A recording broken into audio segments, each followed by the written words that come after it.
Hi everybody, this is Kevin. This is my third video for Amy's YouTube channel, Review Your Own Car. I did my Ferrari 488 Pista, I did my Porsche 911 GT3 RS, and today I'm going to do my McLaren 600LT Spider. So let's start with the car. I'll give a description a little bit of what the car is. I picked it up, this is a 2020 model. I picked it up a few months ago.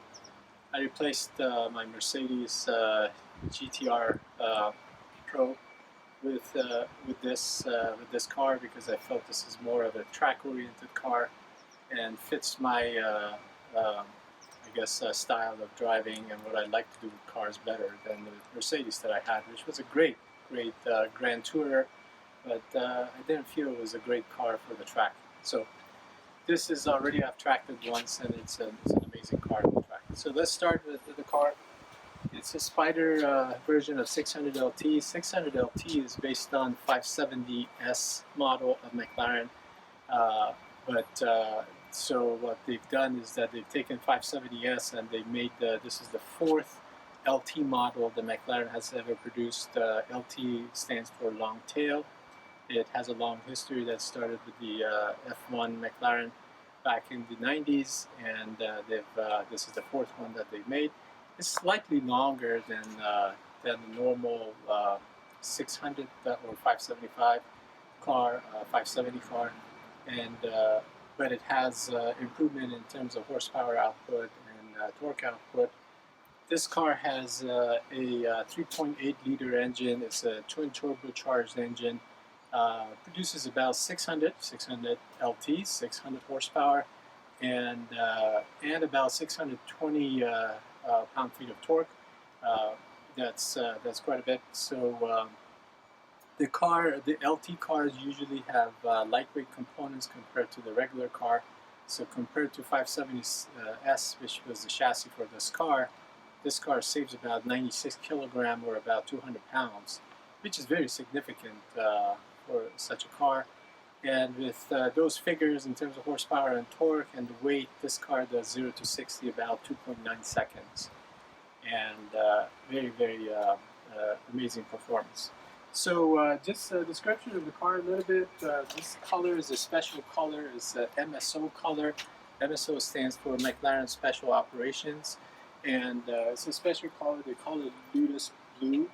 And very brilliant blue. It actually looks really beautiful in person. In color, it looks like a toy almost. And this car also compared to 570S is lowered by a few millimeters, so it's really low to the ground. You can see how low it is on the ground. Of course, it's for aerodynamics. You know, if you look at the shape of any car, almost, even the most advanced cars, they have this shape at the bottom, you have straight, and the top you have this curve. So if you think about that and think about what the lift forces are, for example, in an airplane, how the airplane wing is shaped like this, because you Here I made a mistake. Actually, the air travels faster on top, not slower. That creates the delta pressure on the plane. Compared to what air goes underneath, and that creates a lift. So, and that's how airplanes fly, as we learned in high school. But if you think about the shape of any car, Lamborghini, Ferrari, the most advanced cars, it has that shape. So there's a natural lift associated with cars. So in general, because of their shape.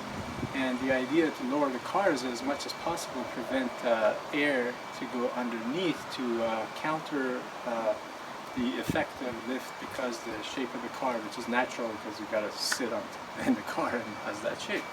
So anyways, even the most advanced cars have that. There is a natural lift associated with the shape of the car, so the lower you make it, the better in terms of preventing that lift. So of course there are lots of other shape associated here with how to conduct air towards cooling some of the engine, or how to conduct air into the brakes to keep them cool for the track usage. So that's how this front is shaped, and McLaren is famous for form-following function. The function here is aerodynamics, so the form follows that, and it looks beautiful to me, at least how it looks.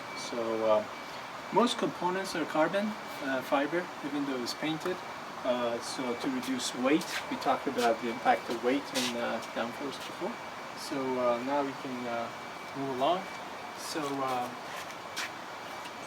So this color was McLaren special operations. Also, these louvers on the fender is same thing. This is carbon. The entire piece is carbon, and these are again similar to GT3 RS. The idea is to release the pressure, relieve the pressure that builds over when you go at high speed to come out to reduce the lift and therefore improve the downforce. So this is part of the McLaren special operations option for this car. Now we can go look at the car from the side and see how it looks. Describe a little bit. Wheels are 19-inch in the front, 20-inch in the back. I have Trofeo R, Pirelli Trofeo Rs on this car. Very, very sticky on the track. Very good tires for track. Of course, the life of the tire is very short because of it, because it's very soft compound. So coming to the side, the 600LT, there is an option to get these pieces all in exposed carbon. This is all painted, so I didn't pay the extra money for the exposed carbon. And yeah, so looks beautiful on the side. I picked the traditional orange color for the calipers, and the rotors are carbon ceramic, so very nice stopping power. Now opening the door, this is the famous, again, the scissor-like opening of the door that's all McLarens have, at least modern McLarens. So looks really cool. If I open both doors and look at the profile of the car,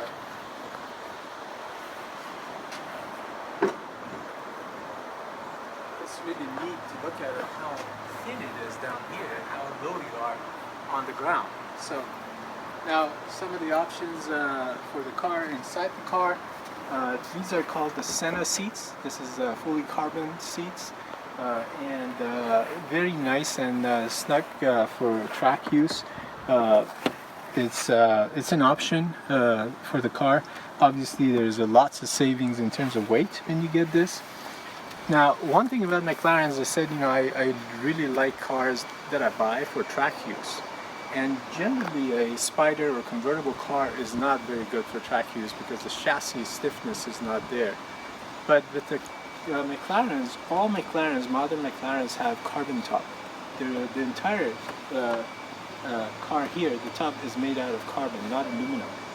And because of that, the chassis actually has enough stiffness that the difference between the coupe version and the convertible is very little in terms of stiffness of the chassis. So it makes it not only very fun to use it in the street as a convertible, but also a very fun car on the track. I did really well at Laguna Seca with this car in terms of my lap times. Almost matched my Porsche lap times, GT3 RS. So amazing. And you can see the entire carbon chassis here is exposed, made out of carbon fiber, of course, 600LT shown there. If you look at the interior of the car, all McLarens are very, very Spartan in terms of the interior. Not a lot of fussy things. The steering wheel, no knobs or buttons, and very, very simple. It's really a driver-oriented car. So these are, again, all cars need to breathe like human beings. So breathing happens here. It goes into the engine. Obviously, this is a mid-engine car. The engine sits here very low, and the roof is stored up here. What else I can say? Of course, the wing, this is a fixed wing. It does not move. It's a fixed wing, and it does the job pretty well.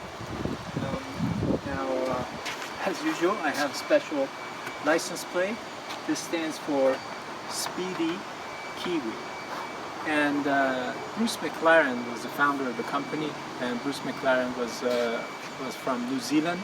And as everybody knows, the kiwi bird is associated with New Zealand. So, and that's where the name comes, Speedy Kiwi, in honor of Bruce McLaren, who was a New Zealander. Now, one interesting aspect of this car is that the exhaust comes from the top.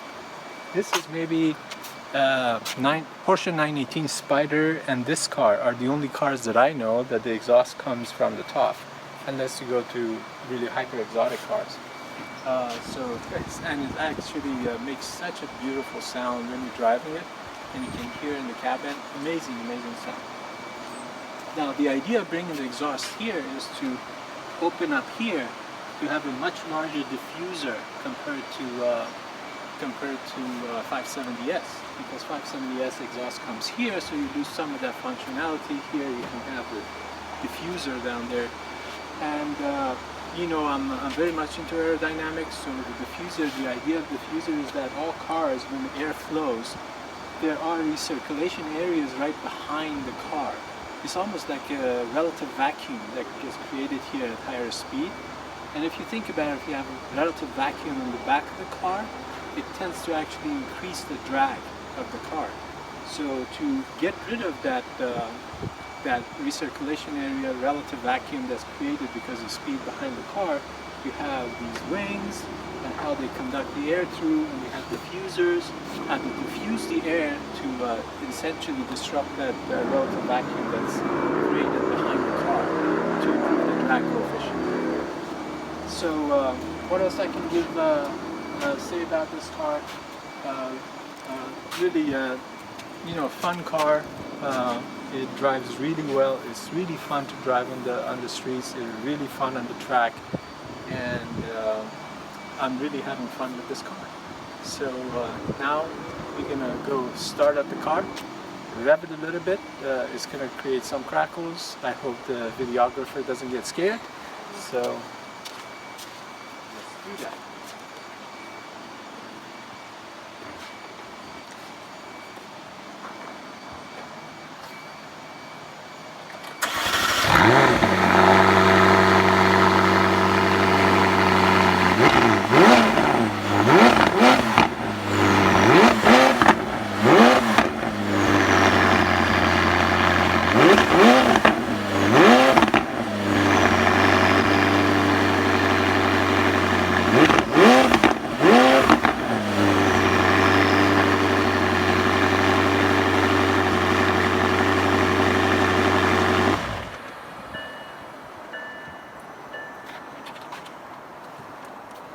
Alright, with that amazing sound, I'm going to end this video.